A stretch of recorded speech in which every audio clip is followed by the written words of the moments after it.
Joel capítulo 2. Vamos ler o livro do profeta Joel, capítulo 2, o versículo 28, que nos diz assim: E acontecerá depois que derramarei o meu espírito sobre toda a carne. Os vossos filhos e as vossas filhas profetizarão. Os vossos velhos sonharão. E os vossos jovens terão visões. Até sobre os servos e sobre as servas derramarei o meu espírito naqueles dias. Aleluia, glória a Deus. Queridos, este culto é extraordinário, amém? Se prepare para aquilo que Deus vai fazer ainda hoje, nesta noite, em nome de Jesus. Eleve as tuas expectativas, porque hoje não é somente mais um encontro. Todo dia tem o seu propósito, a sua profecia, e eu creio que hoje você sairá daqui avivado, renovado, em o nome do Senhor Jesus. Volte um pouquinho às páginas das Sagradas Escrituras e vamos para 2 Reis. 2 Reis.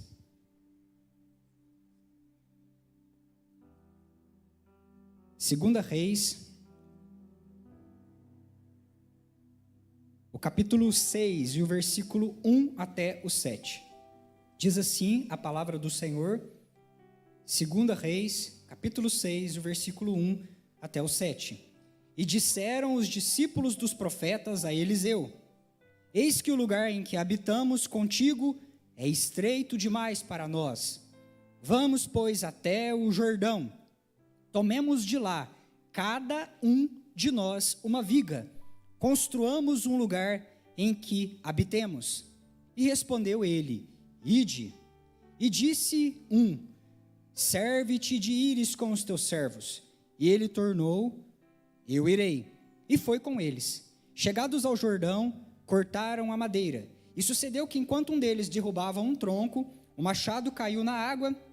E ele gritou e disse: Ai, meu senhor, porque era emprestado. E perguntou o homem de Deus: Onde caiu? Mostrou-lhe ele o lugar. Então Eliseu cortou um pau, lançou-o ali e fez flutuar o ferro. E disse: Levanta-o. Estendeu a mão e o tomou. Amém? Um texto bastante peculiar, né? Eu particularmente ainda não tinha ministrado esse texto assim, numa celebração de domingo. Queridos, eu quero dizer a você, retomando o nosso pensamento, a qual nós começamos já no início desta celebração de domingo, culto de pais e filhos, onde nós falamos que o Senhor, o nosso Deus, Ele deseja habitar entre os seus filhos. Amém? Um dos seus nomes é Jeová Samá, e Jeová Samá quer dizer o Senhor está ali, denota justamente este anseio de Deus de estar no meio da sua família. E Ele nos criou para que nós tivéssemos relacionamento com Ele, para que nós tivéssemos comunhão com Ele. Eu tenho dito isso de maneira repetitiva ao longo dos cultos, para que você entenda isso, entenda que você é filho de Deus, e que você foi criado para se relacionar com o seu Pai, com o Senhor, o nosso Deus. E nós já falamos aqui que Deus, Ele tem um propósito para as famílias, que Ele deseja morar com seus filhos, que Ele deseja participar da nossa vida em relacionamento de amor conosco, mas também que Ele deseja capacitar estas famílias para que elas sejam, então, embaixadores do reino nessa terra, implantadores do reino de Deus, que elas sejam a extensão do corpo de Cristo, onde Ele é o cabeça, e nós, o seu corpo visível nessa terra, tocando a terra, curando e assim implantando o seu reino por onde quer que nós venhamos a passar. O tempo do fim, conforme Joel ele está nos apontando, é um tempo onde haverá avivamento. E esse avivamento não é, muitas das vezes, aquilo que nós podemos erroneamente imaginar, um avivamento de movimento, mas um avivamento de mente, um avivamento onde o Evangelho geraria nessa terra pessoas que têm a natureza de Jesus, um novo tipo de homem, um novo tipo de mulher, uma nova forma de ser pai, uma nova forma de ser mãe, de ser e conviver em família.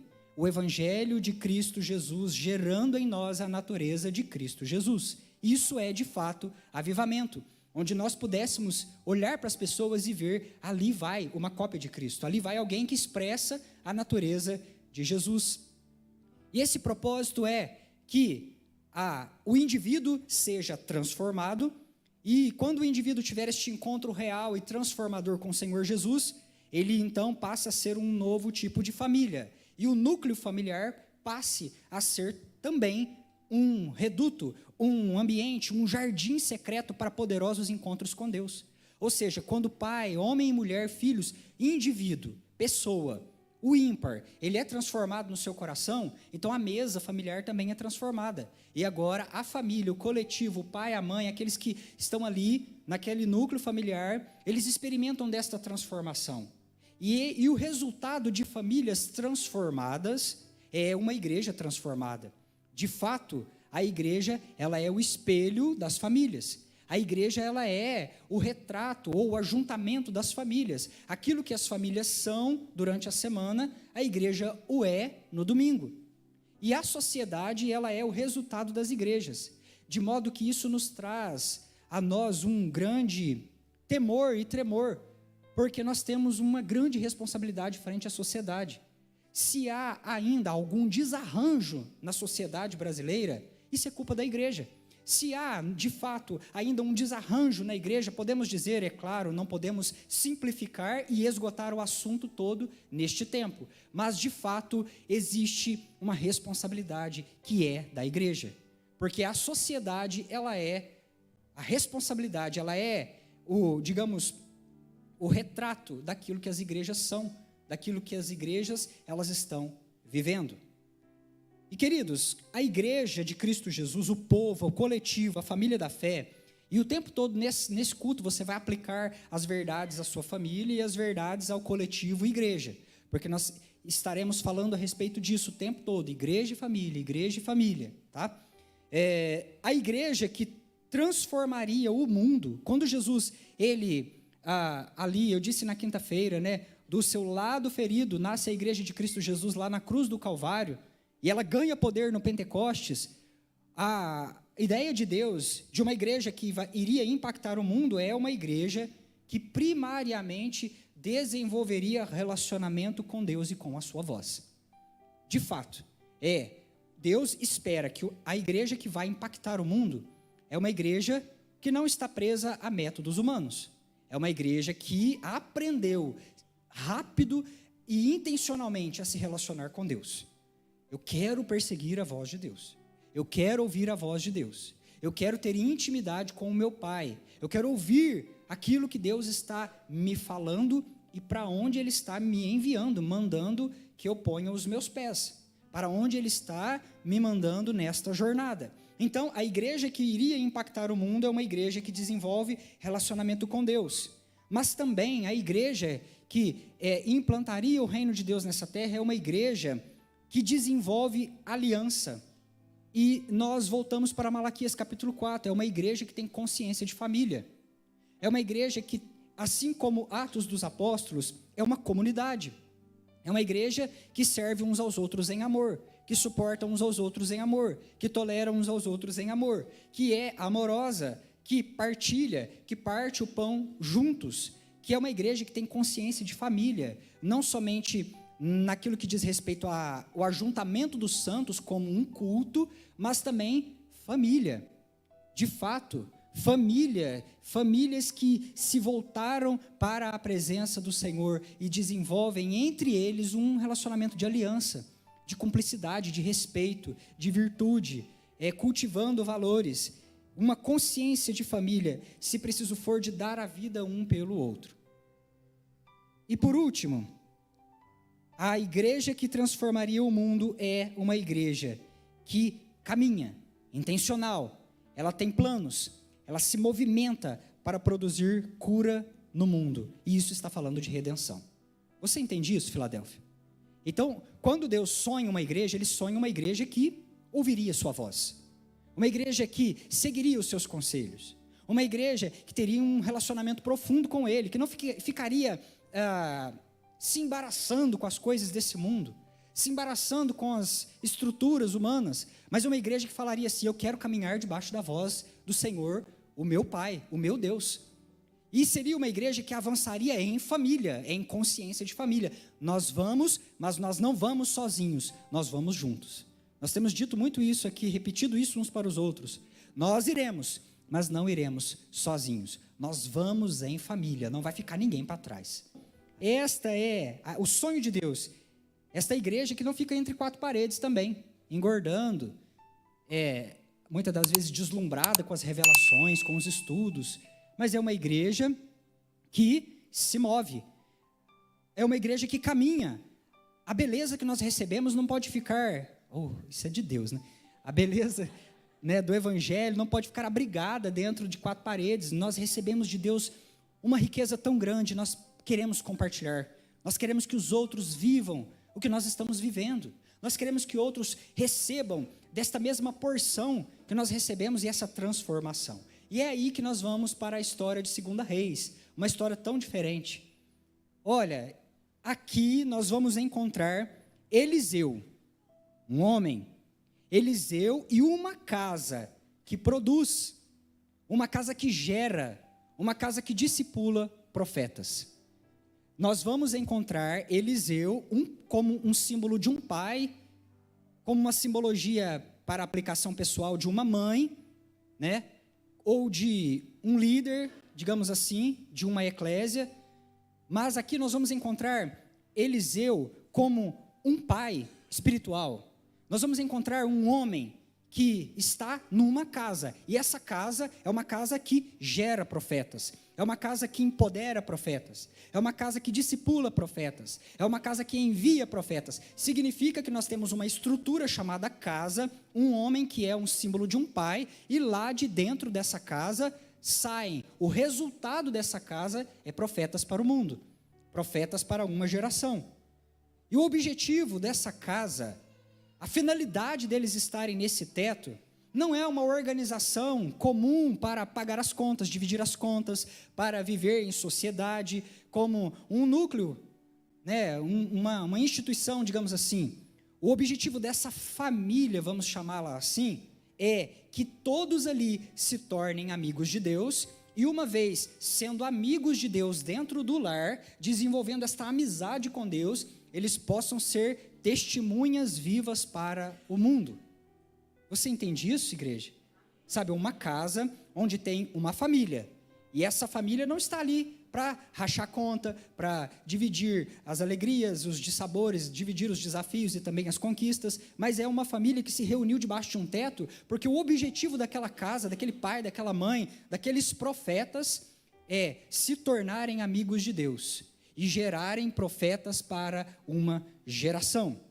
E aqui nós vamos encontrar Eliseu. Eliseu, ele cria, né, uma escola de profetas, e ele está nessa casa. E ali ele era o mentor, ele era o líder dessa casa, e ele está então apacentando esses rapazes, esses meninos, ele está ensinando esses meninos a serem profetas. O pai e os meninos estão numa busca espiritual por serem amigos de Deus, e então serem testemunhas vivas para uma geração. E observe aqui, queridos, a saúde desta casa. O modelo para nós aplicarmos, embora aqui não tenha uma figura de pai e mãe, literalmente, nós vamos aplicar o símbolo, né?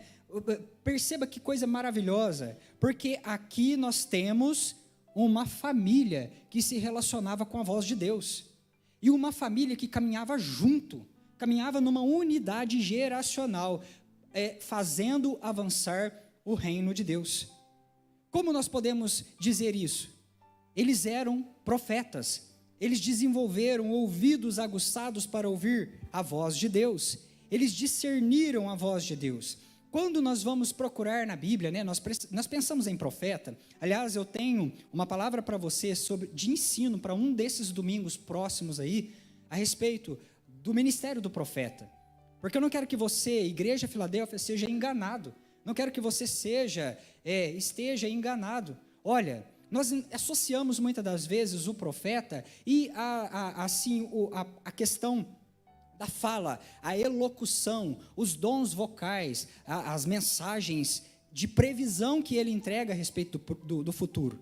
Mas a Bíblia classifica um profeta não pelo dom que ele porta, não pelo dom que ele tem, mas a Bíblia classifica um profeta, um homem que é amigo de Deus.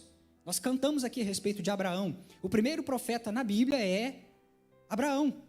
E lá está dito a respeito dele, Abraão é profeta. Por quê? Porque ele é amigo de Deus. Então, concluindo, quem é o profeta na Bíblia? É aquele que desenvolveu um relacionamento íntimo com a voz do Senhor, que é capaz de detectar a voz do Senhor, que é amigo de Deus, a tal ponto que ele é capaz de discernir esta voz, essa voz que o guia, essa voz que aponta para ele o caminho. E aqui nós vamos encontrar Eliseu, um profeta, amigo de Deus, esses profetas também, meninos, amigos de Deus, desenvolvendo numa casa uma intimidade profunda com o Senhor. E essa casa, por um tempo, ela funcionou. A estrutura da casa, ela é boa. A estrutura da casa, ela é funcional. Mas agora não mais. Porque os meninos, eles chegam para Eliseu e dizem assim: a casa que nós estamos morando está apertada. A casa que nós estamos morando está muito estreita para todos nós. Nós precisamos expandir. Nós precisamos alargar as fronteiras da tenda. Nós precisamos avançar. Não dá mais para abrigar uma nova estrutura, não dá mais para abrigar o novo dentro de uma estrutura antiga, uma estrutura velha, embora funcional, embora muito boa, embora uma estrutura que tem dado certo ao longo de algum tempo. E assim eles chegam para o profeta com esse discernimento a respeito de um tempo de expansão, de um tempo de avanço. Assim como, queridos, o odre novo, ele precisa ser de fato um odre novo para abrigar aquilo que vem novo da parte de Deus. E quando Jesus estava falando isso, ele estava falando a respeito da lei e da graça. Ele dizia: as velhas estruturas da lei não podem mais conter aquilo que é a novidade e que está chegando, aquilo que vem pelo ministério, uma nova aliança, a graça de Deus que é revelada aos seres humanos. Ele disse: a lei funcionou, é uma estrutura boa, lícita, mas por um tempo. E agora nós precisamos de uma estrutura nova, um odre novo para uma nova porção, para uma nova, um vinho que vem novo da parte do Senhor. E da mesma maneira, esses profetas, eles queriam construir uma nova estrutura. Preste bastante atenção aqui, porque eu preciso fazer uma pequena consideração. Há um grande problema, e eu não quero que você já vá pensando isso. Já vou deixar bem claro, para você não sair daqui falando que eu falei asneira. Eu não quero que você saia daqui dizendo que nós estamos pregando a respeito de desconstrução. Essa palavra, ela é demoníaca. Essa palavra é impregnada de significados sórdidos, desconstrução de valores, problematizar, um espírito revolucionário, essas coisas, que surgem implícitas debaixo desta palavra. Por quê, queridos? Nós não estamos falando aqui de uma geração desconstruindo valores. Nós não estamos falando aqui de jovens que se apresentaram para Eliseu dizendo assim: vamos desconstruir tudo isso aqui, vamos problematizar, vamos, debaixo assim de uma ideia, um ideal, uma filosofia humana, vamos desconstruir esse negócio sem saber para onde nós estamos indo. Não era isso que estava acontecendo aqui. Não é isso que está acontecendo aqui. Nós não temos jovens desconstruindo valores e indo adiante, querendo avançar sem um norte, sem uma referência, sem uma base, sem virtudes e valores. Sabe o que nós temos? Você entende o que eu estou falando? Sabe o que nós temos aqui? Nós encontramos duas gerações unidas debaixo do comando de Deus, vivendo um novo tempo. Aleluias. É isso que está acontecendo aqui. Não tem ninguém desconstruindo nada. Não tem ninguém querendo problematizar coisa nenhuma. Pelo contrário, eles estão avançando. Duas gerações. Uma geração mais velha, de pais, uma geração de filhos, que se uniram debaixo de um comando do Deus Todo-Poderoso para viver uma nova porção, uma nova medida. Aleluias. Queridos, eu sei que existe um grande poder na mesa. Existe um grande poder, não só na unidade, mas naquilo que diz respeito à continuidade, ao legado. O nosso Deus, assim como está escrito lá em Êxodo capítulo 3, versículo 15, quando ele diz: eu sou o Deus de Abraão, o Deus de Isaac, o Deus de Jacó. Ele é o Deus das gerações, Ele é o Deus da família, Ele é o Deus dos pais e filhos, Ele é o Deus dos jovens, aos quais Ele chamou de fortes, E Ele é o Deus dos pais, dos sonhadores, daqueles que têm visão, aleluias. E eu quero dizer a você nesta noite, fazendo uma aplicação aqui, a nós, pais e mães, qual caminho você escolherá? Você vai se unir de fato ao mundo e às definições do mundo? Queridos, desde que o mundo é mundo, existe conflito geracional. Desde a época dos gregos, desde a época das civilizações mais antigas. Olha, não é de hoje que há conflito de gerações, mas a Bíblia chama o nosso Deus, o Deus de gerações.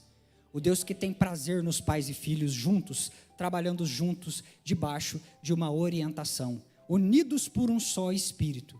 E aí, pai, mãe, que você precisa escolher qual lado você vai ficar. Se você vai ficar do lado do mundo, que diz que essa é uma geração fraca, que essa é uma geração sem força, que essa é uma geração falida, que esta é uma geração fracassada, ou se você vai passar para o lado da palavra de Deus, na boca do apóstolo João, que diz: jovens, eu escrevi a vocês, porque vocês são fortes, vocês venceram o maligno. Aleluia! Queridos, nós como pais precisamos assumir o nosso lugar de não acompanhar os pensamentos desse mundo, mas sermos uma voz profética dentro do nosso lar, uma voz profética que gera mudança na nossa casa, que não vai adotar os pensamentos mundanos, mas que vai dizer: na minha casa eu me posiciono como um profeta. Mães que se posicionam: na minha casa eu sou uma profeta do Senhor, uma voz para gerar mudança. Os meus filhos serão profetas, amigos de Deus. As minhas filhas serão profetas, amigos de Deus. Aleluias, glória a Deus. A família, irmãos, a igreja, ela é o resultado de investimento, ela é o resultado de oração, é o resultado do sacrifício de Cristo ali na cruz do Calvário, da conexão, da sabedoria do passado, a força da juventude e o empoderamento dos filhos pelos pais. Essa palavra é horrível, né? Empoderamento, mas eu quero que você entenda naquilo que vem da parte de Deus como uma capacitação, entende? Pais cheios do Espírito Santo que capacitam seus filhos e diz: o meu filho não é fraco, o meu filho não é o que o mundo diz que ele é, o meu filho não é, de fato, a geração mais fraca, porque a Bíblia chama o meu filho de forte e vitorioso, e um vencedor. Ele venceu o maligno, e eu me tornarei uma voz, afirmando isso, e fazendo de tudo para que este filho e essa filha seja de fato capacitado. Aleluias. Queridos, eu creio que o Deus das gerações está aqui nesta noite, e eu creio, eu tenho dito isso a vocês, que nessa casa, a mão dos sonhadores, ela repousa sobre a cabeça daqueles que têm visões. E eu creio, em nome de Jesus, que o Espírito Santo de Deus, ele nos une debaixo de um comando para marchar como igreja de Cristo Jesus. Em nome de Jesus, haja unidade lá na tua casa, haja unção, força, poder do Espírito Santo de Deus, para capacitar você a avançar, e que, queridos, isso vai atrair a bênção e a vida para sempre, em nome de Jesus, lá na tua casa e na tua família. Então nós temos aqui uma casa gerando profetas, um pai. A figura de Eliseu, ele é, vamos dizer assim, uma metáfora, hoje nessa aplicação, de pais e mães, e de uma liderança de uma igreja que está enviando. Então nós temos uma aplicação coletiva, totalmente coletiva, porque ela vai de encontro à igreja de Cristo Jesus como eclésia, no seu propósito de entregar para Deus almas e vidas redimidas, mas ela também se aplica lá na nossa mesa, onde pais e mães agora se unem para ser estes profetas. E aqui, os jovens, os sonhadores, viram a necessidade. Olha que coisa bacana, porque assim, nós falamos no começo que isso aqui é um modelo saudável. Eu estou vendo que a juventude regozija, né, diante destas porções. Mas presta bastante atenção, aqui, o líder sênior se submeteu. Aqui, o pai ponderou, considerou a porção da nova geração e se submeteu também. E isso é lindo, por quê? Porque isso aqui não diminuiu o pai. Isso aqui não diminuiu a autoridade do pai, pelo contrário, mostrou a eficiência e a força do seu apacento. Isso é maravilhoso. Sabe por quê? Porque pais maduros, eles treinam os seus filhos para verem coisas maiores do que eles viram. Amém? Glória a Deus. Existem muitas visões que eu, como pastor, não tive ao longo da minha jornada. Ah, querido, você vai ter em nome de Jesus. Em nome de Jesus, porque eu estou aqui orando, buscando e jejuando, treinando vocês de altar através da ministração da palavra, para que você vá além, para que você vá adiante e você passe os limites. Até onde eu cheguei, você vai ir além, querido, em nome de Jesus, nas experiências com Cristo Jesus. E é isso. Chega um tanto de meninos, profetas, para o profeta já sonhador, visionário, sonhador, né? Nem cabelo branco ele tinha mais, porque Eliseu era careca. Vocês sabem disso, né? Eliseu era careca. Ele está ali. E agora os meninos chegam para ele. Nós temos uma direção do Senhor, o nosso Deus. As estruturas estão velhas. Precisamos expandir. Precisamos avançar. E o líder, o pai experiente, pondera, considera. E ele pondera e considera, mas ele também ouve a voz de Deus, ele também ouviu o comando. Ele está nessa junto, unido, na mesma família. E agora ele diz, vamos fazer uma nova casa. Vamos de fato fazer uma nova estrutura. E assim, ele valida, né, aquela perspectiva, aquela revelação que os discípulos eles tinham tido, que é necessário expandir a casa, aumentar a casa. E isso de nenhuma maneira diminuiu o Eliseu. Falou, o Eliseu, tá lá, aquela molecada lá manda nele, né? E os meninos lá daquela casa, não, de jeito nenhum. Ele tinha ouvido a voz, e ele sabia que naquele momento era necessário fazer isso. Eles estavam unidos. E ele falou, eu sei o esforço que eu tenho feito. Eu educo esse menino, eu educo essa menina, eu apacento, eu gero o meu filho em jejum e oração. Esse pai aqui e essa mãe sabia muito bem a educação que ele dava aos seus filhos. Ele sabia o ambiente familiar que ele estava criando os seus filhos.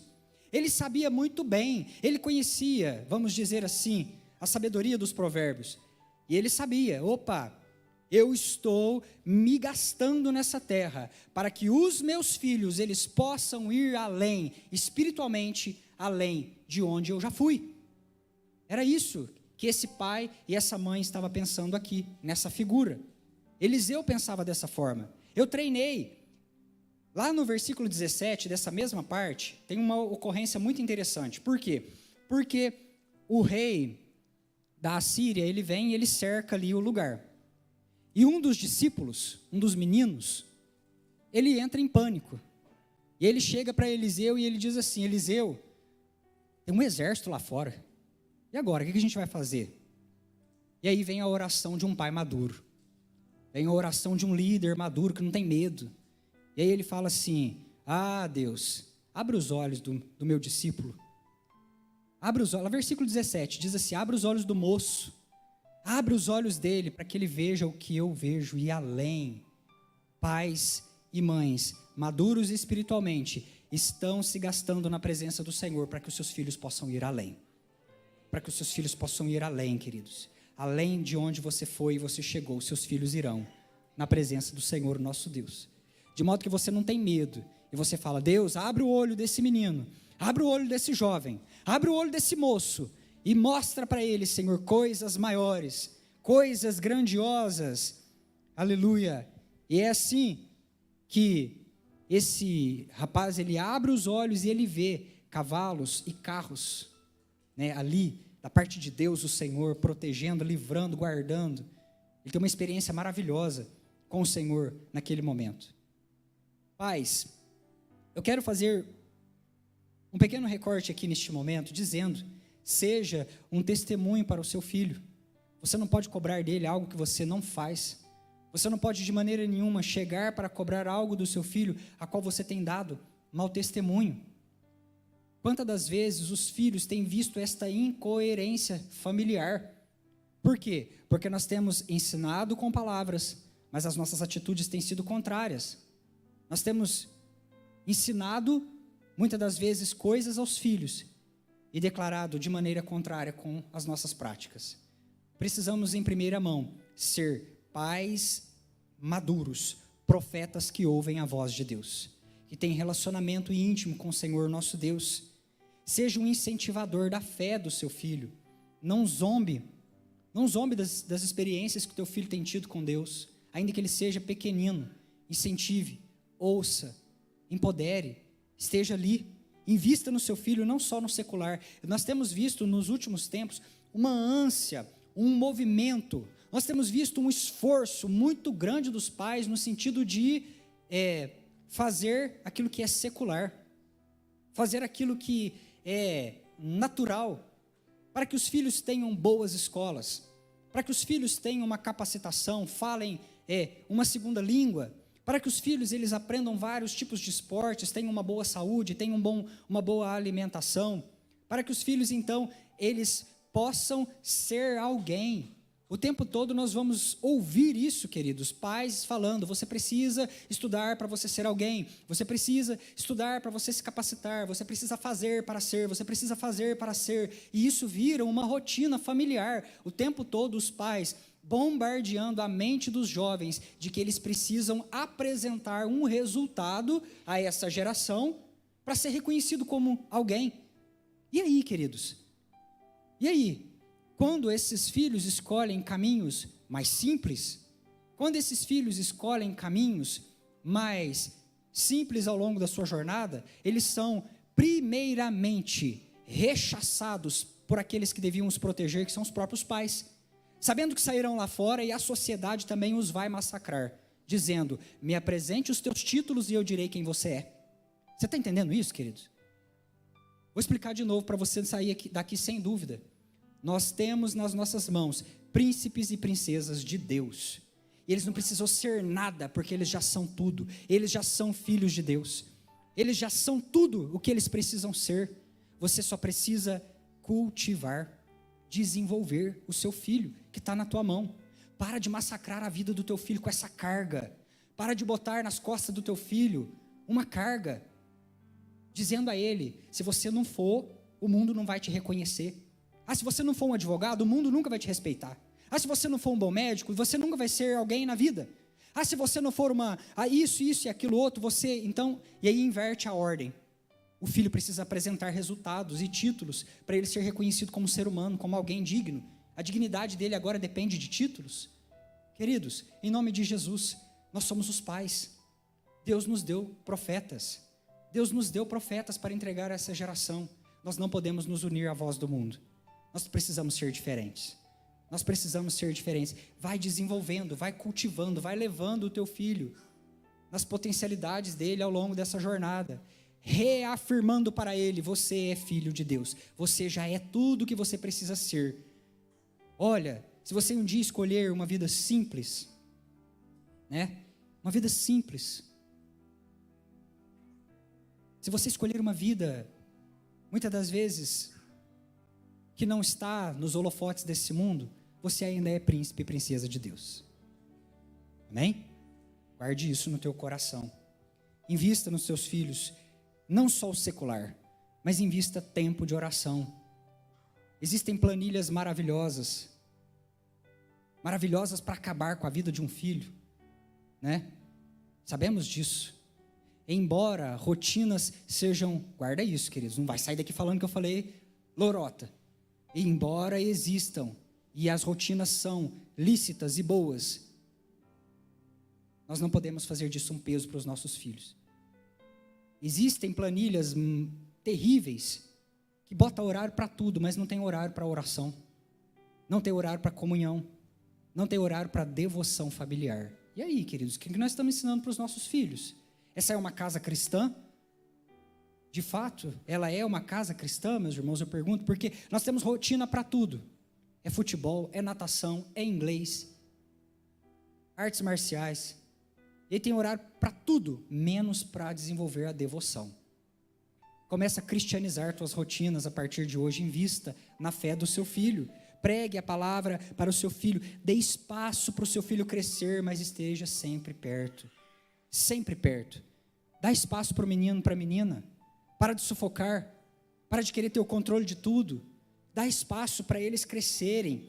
Presta atenção nisso, olha, o pai e a mãe são aqueles que vão erguer muros de proteção ao redor da família, aqueles que vão detectar as potencialidades e que vão levar em oração gerando os projetos e os propósitos, e que vai devagarinho conduzindo o filho, que vai levando ele em direção ao Senhor, porque a prioridade aqui é que o filho seja um amigo de Deus, porque se o pai e a mãe, ele consegue isso, e o filho agora se torna um amigo de Deus, então o filho se torna alguém cujo ouvido é sensível à voz do Senhor, e ele não vai ficar enganado nas lutas da vida dele, ele não vai ficar descoberto nas lutas, ele não vai ficar correndo de um lado para o outro exposto aos perigos, porque ele agora também ouve a voz de Deus. Então o nosso esforço é para que os nossos filhos sejam esses amigos de Deus, e possam desenvolver relacionamento e ouvir a voz do Senhor, e eles próprios se tornarem esses profetas. Eu acho muito interessante, eu quero comentar dentro deste tempo que eu comentei aqui com vocês, que nós temos, 2 Reis capítulo 4, o 38 e 41, eu não preciso abrir, eu vou apenas citar para você.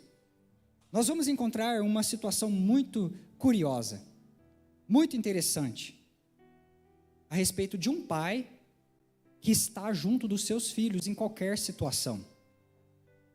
Os meninos estavam lá, na casa dos profetas, e de repente um deles falou assim, eu vou fazer uma comida para nós, né? E ele começa a cozinhar, e ele vai cozinhar para a igreja, para todos os profetas, para a família toda, e o menino começa a cozinhar, e de repente vai servir a comida que ele fez. O Eliseu está lá, é o pai, é o mentor, é o líder, ele está vendo, olhando tudo. Pode cozinhar, Eliseu? Pode. Pega a panela, vá fazer a comida, sirva a comunidade, sirva a sua família, sirva sua mãe, sirva seu pai, sirva seus irmãos. E o menino bota e começa a fazer ali, e leva a comida. De repente alguém prova a comida. Eu não sei o que esse menino arrumou, que ele botou lá dentro um tanto de veneno, né? Cozinhou ali dentro umas raízes, e serviu uma sopa envenenada para a igreja naquele dia, imagina você, né? E aí alguém gritou, profeta, tem morte na panela. Tem coisa errada na panela. E aí o Eliseu, sábio, que estava ali supervisionando tudo, ele vai lá, ora, né? Pega um pouquinho de farinha, joga ali dentro da panela, faz ali uma oração, certamente, e a morte, ela é removida da panela naquele momento. E eu acho isso aqui muito interessante, porque diz respeito a nós, para que nós, pais que acreditam nos seus filhos, eles estão sempre ali para empoderar áreas deficientes, para empoderar áreas incompletas da vida dos nossos filhos. Sabe, quando o seu filho cair, quando o seu filho escorregar, esteja lá para dar a mão. Esteja lá para dar a mão. Queridos, eu vou falar algo para você. Por quê? Que muitas das vezes, nós, principalmente líder, anestesiamos as pessoas para fazer o procedimento da correção, e o fazemos com anestesia. E quando se trata dos nossos, nós vamos na força do braço. Por que você faz isso com o teu filho? Por que você afasta tanto ele? Sabe por que o pai do pródigo, ele fez assim, o menino pintou e bordou e foi. Ele mandou forjar um anel, o anel estava pronto o dia que o menino chegou. Ele curtiu um couro e deixou uma sandália pronta, porque a sandália estava pronta o dia que o menino chegou. E você sabe muito bem que não era assim, não achava uma túnica nova em qualquer esquina. Ele teve que trabalhar o algodão, ou a lã talvez, tingir e preparar a túnica do filho, enquanto o filho estava lá desonrando o nome dele. E o pai agora põe a mesa, abre a porta e aguarda. Quando os seus filhos caírem, mantenha a porta aberta. Mantenha o caminho para a mesa desobstruído para que ele possa voltar, para que ele possa encontrar em você a referência de perdão que você tanto prega, para que você possa ser então tocado pelo Espírito Santo de Deus, cheio do Espírito Santo de Deus, empoderado para empoderar áreas incompletas dos seus filhos. Amém, queridos? Glória a Deus. Esse profeta estava assim. Ah, mas os meninos aprontaram, servindo veneno para a comida. Opa, pera lá. É um erro, mas calma aí, né? Vamos orar aqui nessa comida. Jogou uma farinha lá dentro, orou e a comida foi curada. E todo mundo pôde participar daquela mesa naquele dia. Houve uma mesa posta naquele momento, porque havia unidade de pais e filhos. Pais e filhos que ouvem a voz de Deus. Houve ali um profeta que acreditou numa geração e estava ali. Essa geração às vezes faz umas coisas erradas, mas nós estamos aqui para dar suporte. Ah, essas crianças, hora ou outra, vão aprontar, não é? Mas nós estamos aqui. Nós estamos aqui para empoderar áreas incompletas dos nossos filhos. E os jovens, nisso tudo? Os jovens, queridos, eu quero ensinar a vocês nessa noite o princípio da honra. Porque quando a casa ficou pequena, quando a casa ficou curta, eles pediram para Eliseu e disseram: nós temos a visão, somos os jovens, nós enxergamos, Deus falou, foi conosco, precisa expandir. E o Eliseu falou: vamos expandir. Eu também ouvi a voz de Deus, então vamos junto. E eles, mediante o comando de Eliseu dizendo: vamos expandir, eles disseram: Eliseu, nós precisamos que o senhor vá conosco, porque nós somos jovens e nós sabemos da nossa habilidade de fazer coisa errada, não é? Nós sabemos como jovens, como filhos, do nosso ímpeto. Muitas das vezes a gente é impetuoso, a gente tem tanta força que acaba quebrando o negócio. A gente tem tanta vontade de fazer que acaba bagunçando tudo. Eles falam: não, a gente sabe que a gente só faz assim, ó, se a velha geração não for conosco, a gente não arreda o pé. Não adianta sair do lugar. Porque isso aqui não é desconstruir. Isso aqui não é desconstruir valores e virtudes. Nós precisamos ir junto. Nós precisamos de base. Não dá para construir em lugar que não tem base, que não tem fundamento, que não tem fundação. E os jovens pedem a Eliseu: venha conosco. Venha conosco. O peso da tua experiência, Eliseu, vai trazer equilíbrio para nós. Eu quero dizer a vocês, jovens, que existe um tesouro muito grande dentro do coração dos velhos. E eu falei velhos, por quê? Porque está cheio de visitante aqui hoje. Eu tenho que ensinar você, visitante, que nessa igreja a gente não chama velho de velho. Velho aqui é sonhador. Porque lá em Joel fala que os idosos, os maduros, eles teriam sonhos. E os jovens teriam visões. Então aqui não tem velho nessa igreja, aqui só tem sonhador. Aleluia. Por quê? Porque são sonhadores, frutíferos, oliveiras plantadas à beira dos ribeiros de água viva. Aleluia. Então aqui existe um grande tesouro dentro do coração dos sonhadores, daqueles que estão com seus cabelos brancos. E muitas das vezes estamos permitindo que esse tesouro vá embora, passe, sem que nós venhamos a acessar. Por quê? Só tem uma chave para o coração de um sonhador, é a chave da honra. Você precisa honrar os mais velhos. Você precisa honrar os sonhadores. Você precisa honrar aqueles. A Bíblia diz que diante daqueles que têm cabelos brancos, lá na sabedoria, Salomão ele ensina que eles faziam reverência, porque há experiência em homens e mulheres que passaram primeiro nessa estrada. Um dia alguém quebrou pedra, queridos, no meio dessa selva, para que nós viéssemos passar.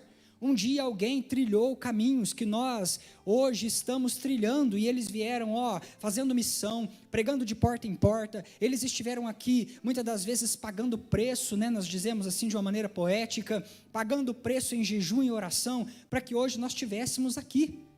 Aleluias.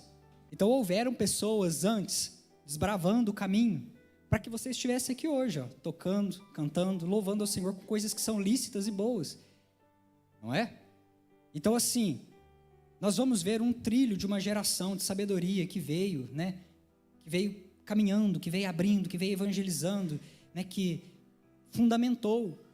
A Bíblia fala da edificação sobre o fundamento dos apóstolos, dos pais, dos profetas. Então nós não vamos chegar com uma novidade agora e plantar uma casa assim, uma coisa nova em cima de estrutura nenhuma.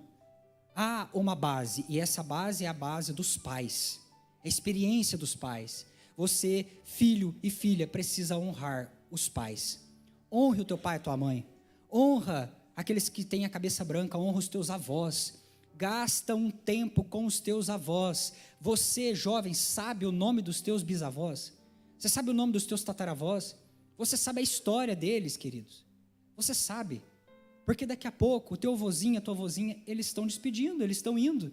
E vão levar o tesouro com eles. Então pega a chave da honra e acessa as histórias da tua família. De onde que eles vieram? Onde que eles nasceram? O que que eles atravessaram? Sabe, isso é legado, isso é importante para a sua família.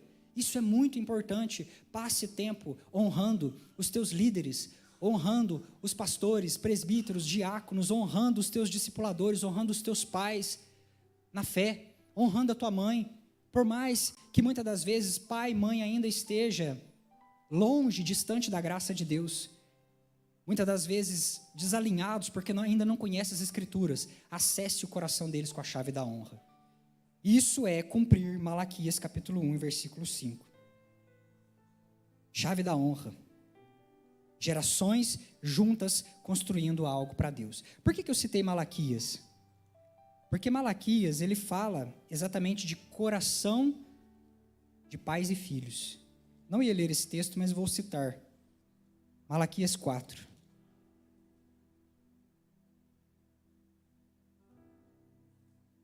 Diz assim, o versículo 5. Eis que vos enviarei o profeta Elias, antes que venha o grande e terrível dia do Senhor. E ele converterá o coração dos pais aos filhos e o coração dos filhos a seus pais, para que eu não venha e fira a terra com maldição. Isso aqui por si só já dá um culto. Eu já preguei várias vezes esse texto aqui a respeito do fim, a perspectiva do fim, a vinda do profeta Elias, João Batista, o ministério de João Batista, transfiguração, Mateus 17, Daniel e aquela coisa toda. Vai lá no YouTube, está tudo lá registrado. Queridos, mas o que eu quero dizer aqui a você é que Malaquias está falando que coração de pais e filhos, quando começam a trabalhar juntos, eles têm esse potencial de que a maldição da terra, ela seja retirada. Ou seja, quando duas gerações se unem debaixo de um comando de Deus para trabalharem juntas, uma respeitando a outra, uma respeitando a visão, o sonho, a juventude com sua força, respeitando a experiência e os conselhos daqueles que são os sonhadores, Deus então começa a trazer o seu reino a essa terra. É isso que está escrito aqui, coração dos pais aos filhos e dos filhos aos pais. E não existe outro caminho para que a igreja alcance saúde e a tua família alcance saúde a não ser o caminho da unidade. Da unidade, queridos. União, perdão. Duas gerações trabalhando juntas. Parece que ultimamente as gerações estão tão distantes. Dentro de uma mesma casa existe tanta distância. Tanta distância. Por causa de eletrônicos, por causa de rotina, por causa de espiritualidade vazia. Vão se distanciando, vão se perdendo. Não será assim com a tua casa, queridos. Em nome de Jesus.